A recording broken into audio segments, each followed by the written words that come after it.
दोस्तों, कुरुक्षेत्र के युद्ध में अर्जुन कर्ण का वध करने वाले थे। जैसे ही कर्ण पर अर्जुन का बाण लगा, वैसे ही कर्ण भूमि पर गिरने लगे। लेकिन गिरते गिरते उन्होंने भगवान श्री कृष्ण से कुछ कहना चाहा। तभी भगवान श्री कृष्ण ने समय का चलन रोक दिया और सूर्यपुत्र कर्ण की बात सुनी। फिर रोते हुए कर्ण ने भगवान श्री कृष्ण से क्या कहा, आइए जानते हैं। लेकिन उससे पहले यदि आप हमारे चैनल पर नए हैं तो चैनल को सब्सक्राइब अवश्य करें। दोस्तों, महारथी कर्ण भगवान श्री कृष्ण से कहते हैं, हे माधव, क्या दोस्त था मेरा। जन्म होते ही मुझे जन्म देने वाली माता ने त्याग दिया और मेरा पालन पोषण एक सूत परिवार में हुआ। जब मैं शिक्षा के लायक हुआ और मैं गुरु द्रोणा के पास शिक्षा प्राप्त करने गया, तब उन्होंने मुझे ये कहकर शिक्षा देने से इनकार कर दिया कि मैं एक सूत पुत्र हूँ। परशुराम ने मुझे शिक्षा तो दी, लेकिन उसके साथ श्राप भी दे दिया कि जिस समय मुझे उनके द्वारा दी गई विद्या की सर्वाधिक आवश्यकता होगी, उस समय मैं इस ज्ञान का विस्मरण भूल जाऊंगा, क्योंकि उनके अनुसार मैं एक क्षत्रिय पुत्र था। भरे स्वयंवर में द्रौपदी ने मुझसे सूत पुत्र कहकर मेरा अपमान किया और वही माता कुंती ने मेरे जन्म का रहस्य मुझे बिल्कुल आखिर में बताया, और वो भी मुझसे ये वचन ले लिया कि मैं उनके 4 पुत्रों को नहीं मारूंगा।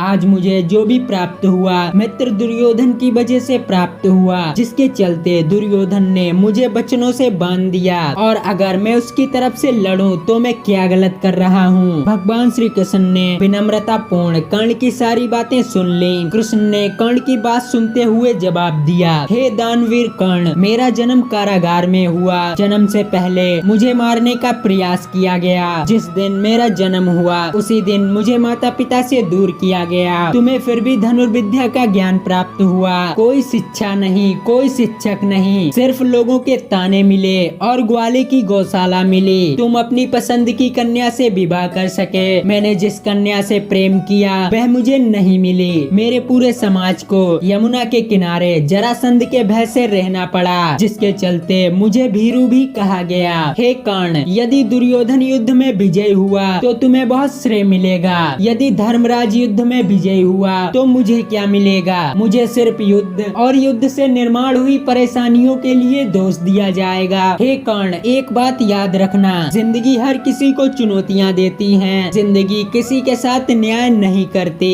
यदि दुर्योधन को अन्याय भोगना पड़ा तो युधिष्ठिर को भी अन्याय की सजा मिले। इस तरह भगवान श्री कृष्ण का जीवन सूर्यपुत्र कर्ण से कई गुना अधिक दुख भरा था। जैसे ही कृष्ण ने कर्ण को अपनी दुख भरी कहानी सुनाई, कर्ण को उस बात का एहसास हो गया और भगवान श्री कृष्ण वापस आकर अपने रथ पर बैठ जाते हैं। तभी अर्जुन कर्ण का वध कर देते हैं। तो दोस्तों, आज की ये खास जानकारी आपको कैसी लगी हमें कमेंट में जरूर बताएं, और वीडियो पसंद आई हो तो चैनल को सब्सक्राइब करके बेल आइकन अवश्य दबाएं।